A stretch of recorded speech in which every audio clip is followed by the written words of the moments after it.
And good morning. I didn't get to listen to the Collective Imagination show last night because I went to a meeting instead. I'll talk a little bit about that in a moment. The title for today, which I had actually selected yesterday, is No One's Rights Can Be Violated in a True Free Will Zone. I hear it frequently in one form or another. This is a free will zone, so we can do whatever we want. I'm sorry, but that's not what I call a free will zone. In a true free will zone, no one can get away with violating anyone else's free will. For anyone that tries, justice must be swift and undeniable. Obviously, that is not the world we have experienced. In our world, there has been very little free will. Virtually the entire structure has been one of coercion, manipulation, and force. This is violence, not free will. The biggest offenders of free will are the institutions of religion, education, media, government, and commerce. Yes, I know these are supposed to be pillars of truth and justice. In an ideal world, they may be. But that's not our world as we have known it. In this matrix, everything has been asked backwards, and lies have dominated our culture. It's time for change. We must stop allowing the peaceful free will of anyone to be violated. There must be an outcry against any violation of human rights supposedly guaranteed by idealistic charters, treaties, constitutions, etc. Until humans stop hurting other humans, fixing all the other problems we face is virtually meaningless. I got an invitation from the lady that runs the Thursday group that I used to go to regularly called Mystics in Training. And she invited me to a class she was teaching last night in which she was showing and commenting on the movie The Matrix, the original Matrix movie from 1999. And because I had a personal special invitation, I felt it was important that I go, that there must be a meaning and a reason for that. And indeed, as I sat here in meditation this morning and as I contemplated it last night, in fact, after watching the sections, she didn't show the whole movie all the way through. She fast forwarded through several sections and made comments on the hero's journey. She showed the movie in the context of it being a myth, and the myth was showing us the hero's journey. And if you haven't watched The Matrix, I suggest you might watch it with that idea in mind.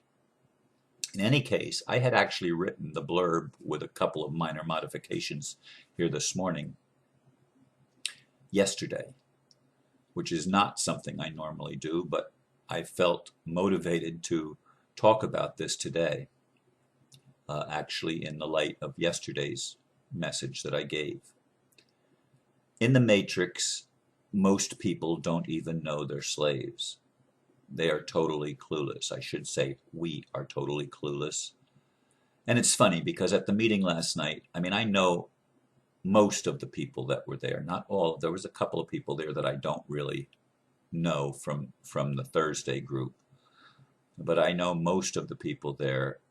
And some of them are in various stages of being awake. Some of them are absolutely clueless. But my friend was presenting it as if we are the awakened ones, those in the group. We're the awakened ones. And I think to myself, what a deception that is, to think that because we have this new thought religion that we're learning, that that's part of the awakening. And I'm coming to realize that the new thought religion is just part of the matrix. It's just another form of deception.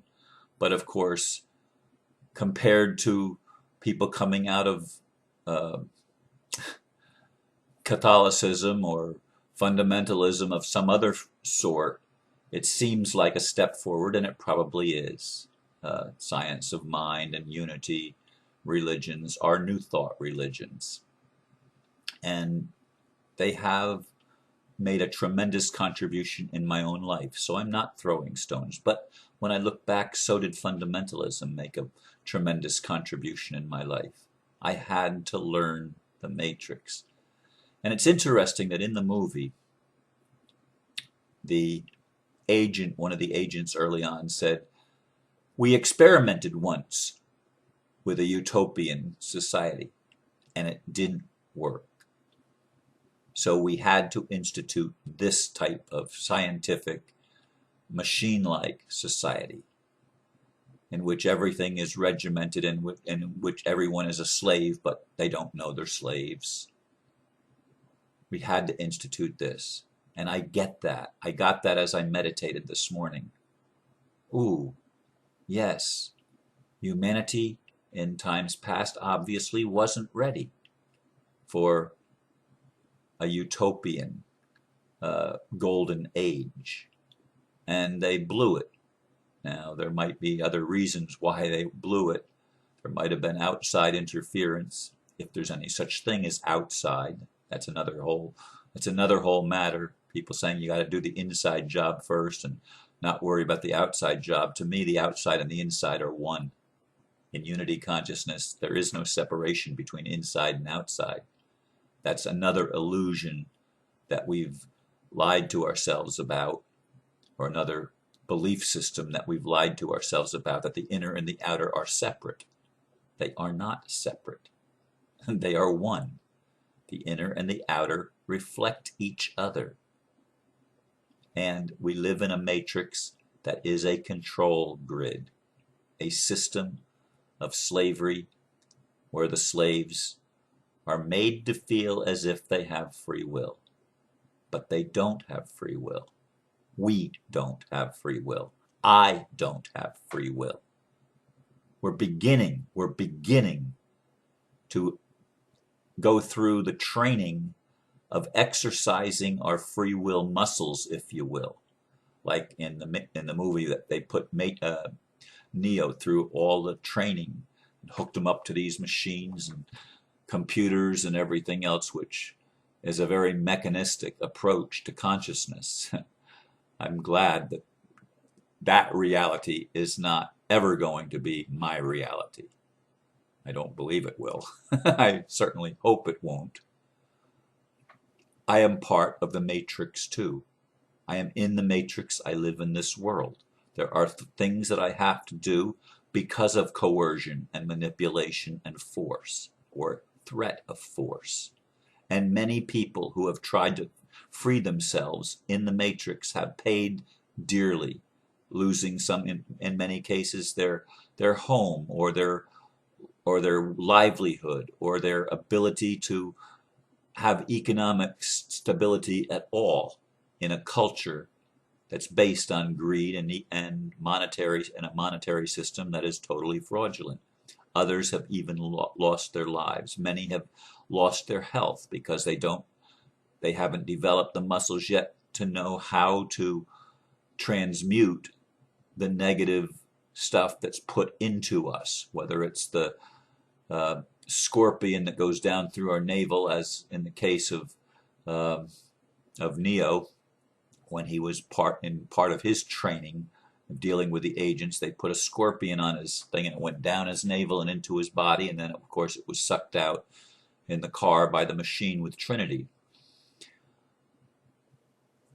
But one of the lines in the movie was, those that are in the matrix don't know they're in the matrix. They don't know they're slaves. And if you challenge their system, they're going to fight you. Those that are not awakened are the enemy. And that was, of course, Morpheus telling that to Neo. In any case, we do not live in a true free will zone. Our free will has been compromised, perhaps as part of our training. We have become slaves and it appears voluntarily in most cases. Although today, 2013, and by the way, in the movie that was 1999, it put it forward 200 years or 2 centuries, and the Matrix was still in control. And it talked about they tried a burst of freedom in the early 21st century, but it didn't work. It went back into a control grid. We have a choice not to let that happen if we choose to really wake up, if we choose to really take advantage of the energetics that are happening in our world and probably in the cosmos itself right now, of a homecoming type of beacon that's drawing us to see with new eyes and to take on the hero's journey together, not individually one at a time, but together to stand up and say to the Matrix, no more. We have that opportunity to exercise true free will, but it begins with acknowledgement of the fact that we are slaves to a matrix that we have no control over individually. Individually we don't. Collectively we could, if we choose that. And many are choosing it. Many more are choosing the hero's journey than ever before. Many more are choosing to exercise their free will than has ever happened in the past. And this is a positive sign to me and to many others that look at what's happening in the world as it appears. The matrix appears to be imploding at certain points. The financial structure, of course, is coming down, and some people say, well, that's planned by the people that run the matrix. Yes, but it's not in their control. It's in the control of those of us that choose to awaken. We are the powerful ones. We are the heroes.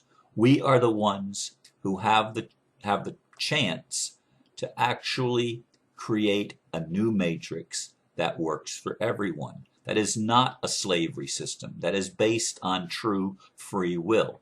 That allows freedom of expression, freedom of choice, but with limitations. In the old matrix, there is no limitation. There's free will to do anything you want, including taking someone else's free will, which makes the whole thing not free will. Do you understand what I'm saying? It's not free will if anyone's free will can it be violated. And who enforces this? Or who in or enforces it? Well, those of us that embrace the paradox, those of us that are willing to say, yes, I'm a slave to the matrix, and I'm choosing to liberate myself. I'm choosing to help as many others as possible liberate themselves so that together we can create peace on earth and stop the violence, stop the coercion, stop the manipulation, stop the fraud, stop all the nonsense and insanity of having a world that's literally run by psychopaths and sociopaths. But the psychopathy and the sociopathy, apparently, is part of the training program for heroes. So that this time when we're given a golden age, this time when we're given a utopia, we don't blow it. We recognize the interconnectedness of all life, and we each do our part and play our role in the greater picture, in the larger structure of a new matrix that's based on true free will, that honors the individual and honors the constitutions and the idealistic charters and treaties that have come down to us through the ages, from the Magna Carta and the U.S. Constitution and other constitutions, even to the Declaration of Human Rights of the United Nations. We know what freedom looks like, but we haven't experienced it yet. And we need to be honest with ourselves that we haven't created the structure yet to experience that. Yet that structure is being created right now on Earth by visionaries who see that we must love one another. We must come to the place where we own our own shit and get our act together and reach a place of consensus that we want to live in a world based on truth, and we're willing to face the truth and stop lying to ourselves. That's part of the matrix trap. That's part of the imprisonment um, mechanism that has been put in place. It's lie to yourself and believe the lies so that you can apparently escape some of the pain and suffering. Nobody escapes it all in the matrix because lies create pain and suffering. That's what lies do. We're either going to move into transparency and total truth and telling the truth to ourselves and to each other, or we're going to stay stuck in the matrix for maybe another two centuries. Who knows? Who knows what the timetable is? I truly believe that we have the opportunity to create something brand new. I truly believe that Heather and a multitude of others have given us tools with the OPPT, etc., to liberate ourselves. We've got to let go of our religious institutions. We've got to let go of our belief systems. We've got to let go of our government as we've known it. We've got to let go of our financial system and our banks. We've got to repurpose everything based on truth. We have that opportunity, and if we take advantage of the opportunity we're given and the grace that we're given, we can truly move into a true free will zone where everyone's free will is honored and respected, and no one's free will is violated by anyone trying to force them into a matrix. The only thing that needs to be upheld is justice, swift and true. We need to have a system where karma is recognized quickly so that when you do something wrong, it becomes obvious right away. And then you can make another choice. It's free, but it's free to be and to allow others to be. You know, the old pagan thing. Do what you will, but harm no one else. And I'm talking about intentional harm. We all accidentally harm things just by being alive. But we don't have to do that intentionally, and we can become aware. And this is part of the awakening, and it's what I'm sharing with you today. Exercise your free will, but realize it ends where the next person's begins. And exercise your free will to make the choice to say no to the matrix that we've known and choose to live in truth. Thank you for listening. Namaste.